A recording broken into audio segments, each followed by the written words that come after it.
जीत आपकी।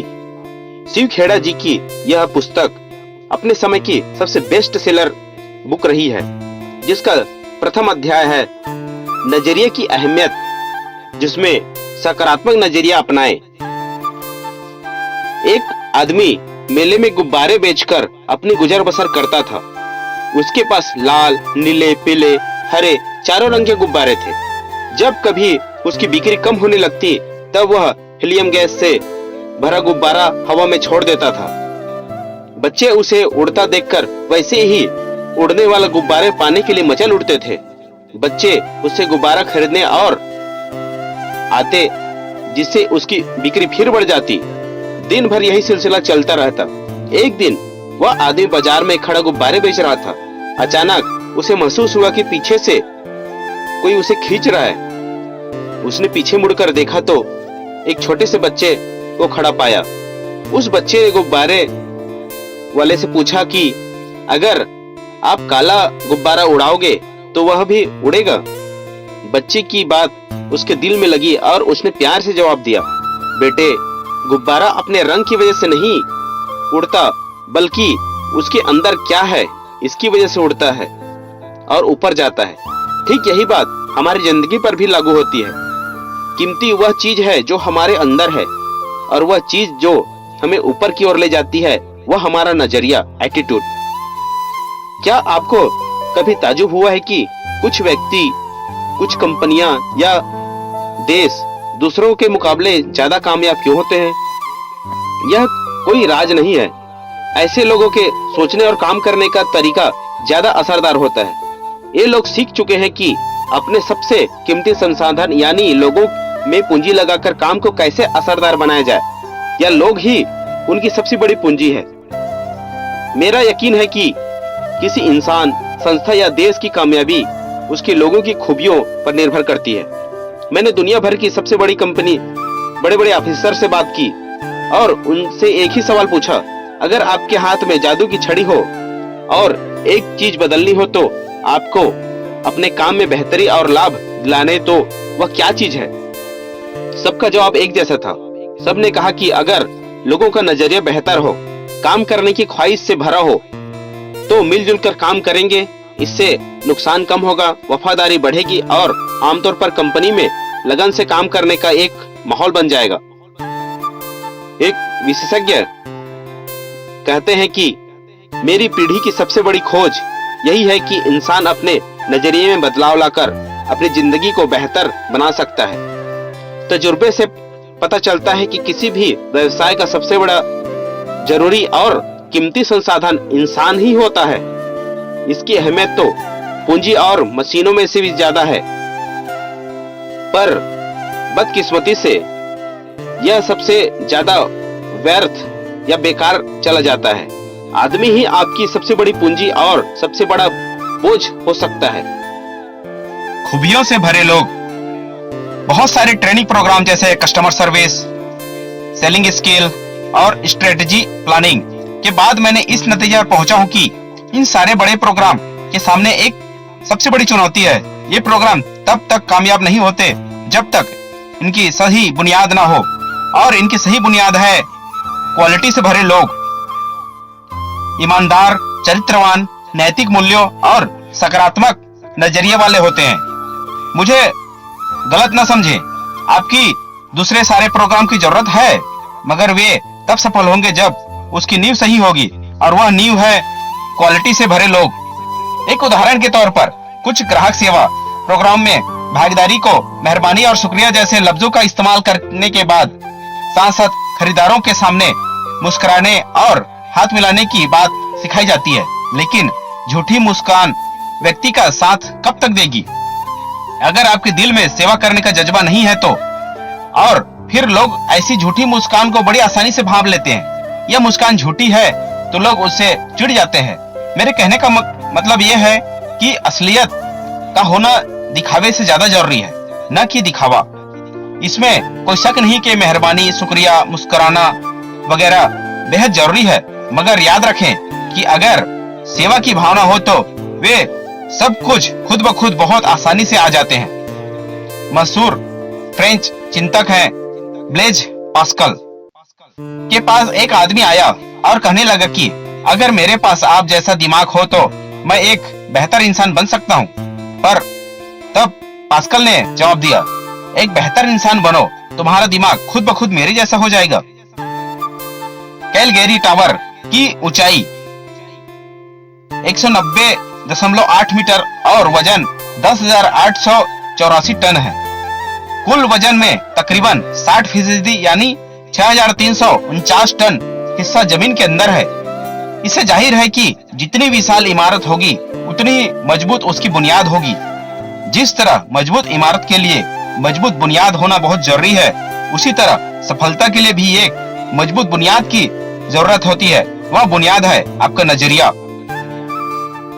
सफलता के लिए नजरिए का हिस्सा।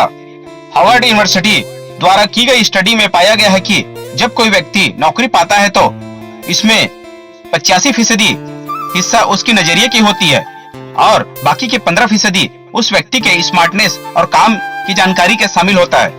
हैरत की बात तो यह है कि पढ़ाई पर खर्च होने वाली पूरी की पूरी 100% रकम इस स्मार्टनेस पर खर्च हो जाती है, जबकि सफलता में उसकी हिस्सेदारी सिर्फ 15% है। यह किताब सफलता के बाकी 85% के बारे में है। अंग्रेजी भाषा में एटीट्यूड यानी नजरिया सबसे महत्वपूर्ण लफ्ज है। जिंदगी के हर हिस्से में इसका महत्व है, चाहे वह आपकी निजी जिंदगी हो या फिर आपकी व्यावसायिक जिंदगी। क्या एक अफसर अपने नजरिए के बगैर एक अच्छा अफसर बन सकता है?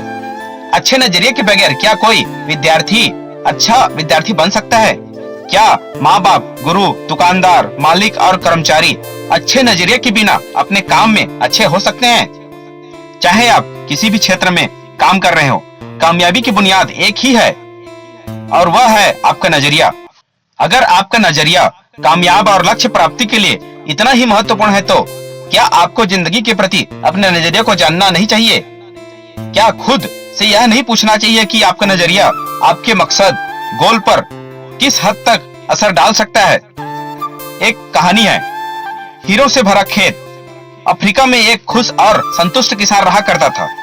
वह खुश था क्योंकि वह संतुष्ट था और संतुष्ट था क्योंकि वह खुश था।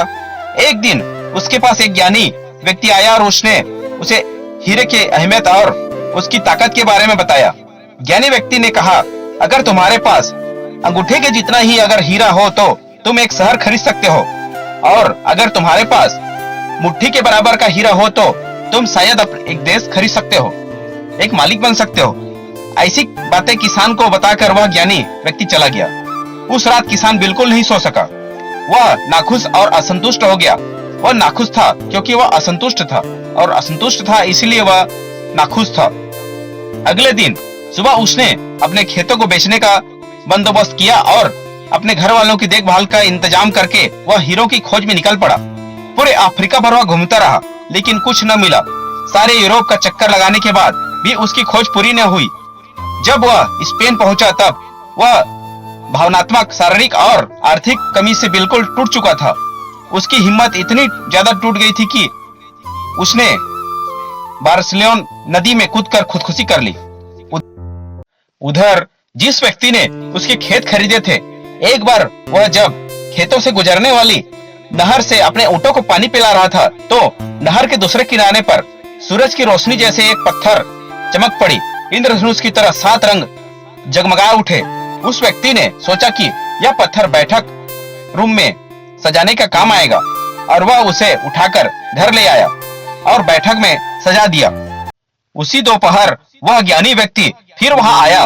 उसकी नजर जगमगाते पत्थर पर पड़ी तो उसने पूछा, क्या हाफिज वापस आ गए? नए मालिक ने जवाब दिया, नहीं, लेकिन आप ऐसा क्यों पूछ रहे हैं? तब ज्ञानी व्यक्ति ने जवाब दिया, वह सामने रखा पत्थर हीरा है क्या? मैं देखते ही पहचान जाता हूँ। नए मालिक ने फिर कहा, नहीं, वह सिर्फ एक पत्थर है। मैंने उसे नहर के पास से उठाया है। चलिए मैं आपको दिखाता हूँ। वहाँ ऐसे बहुत सारे पत्थर हैं। वे दोनों गए और पत्थरों के कुछ नमूने उठा लाए और जांच के लिए भेज दिए। सचमुच में वे पत्थर हीरे ही थे। इस कहानी से क्या सबक मिलता है? इस कहानी से 5 सबक मिलते हैं। पहला, जब हमारा नजरिया सही हो तब हमें एहसास होता है कि हम सब हीरो की खानों पर चल रहे हैं जो अक्सर हमारे पैरों के नीचे होते हैं। हमें इसके लिए कहीं जाने की जरूरत नहीं है। जरूरत है तो सिर्फ इसे पहचानने की। दूसरी ओर घास हमेशा हरी दिखाई देती है। तीसरा, जैसे हम ये सोचते हैं कि दूसरे का स्थान हासिल करके हमें खुशी होगी, उसी तरह दूसरे भी यही सोचते हैं कि हमारा स्थान पाकर उन्हें भी खुशी मिलेगी। इसी ख्वाबी सोच को लेकर लोग अदला बदली को तैयार रहते हैं। चौथा, जब लोग मौके को पहचान नहीं पाते तो अवसर का खटखटाना उन्हें शोर लगता है। पांचवा, एक मौका दोबारा नहीं खटखटाता। दूसरा मौका अच्छा या बुरा हो सकता है, लेकिन वो नहीं होगा जो पहले था। इसीलिए सही फैसला सही समय पर करना बहुत अहमियत रखता है। डेविड और गोलियत की कहानी हम सभी जानते हैं। एक राक्षस था जो गांव के बच्चों को डराता धमकाता और परेशान करता था। एक दिन 17 साल का एक गडरिया अपने भाइयों से मिलने आया और पूछा कि तुम लोग राक्षस से क्यों इतना डरते हो? भाई बेहद डरते हुए उन्हें जवाब दिया, क्या तुमने देखा नहीं कि इतना बड़ा है कि उसे मारा नहीं जा सकता? तब डेविड ने जवाब दिया, नहीं, ऐसी बात नहीं है कि वह इतना बड़ा है कि उसे मारा नहीं जा सकता, बल्कि वह इतना बड़ा है कि उसे मारो तो चूक नहीं हो सके। बाकी सब इतिहास है। हम सभी जानते हैं कि क्या हुआ। डेविड ने गुलेल से ही राक्षस को मार डाला। राक्षस वही था, लेकिन उसके बारे में डेविड का नजरिया अलग था। हमारा नजरिया इस बात को तय करता है कि हम हार को किस तरह से देखते हैं।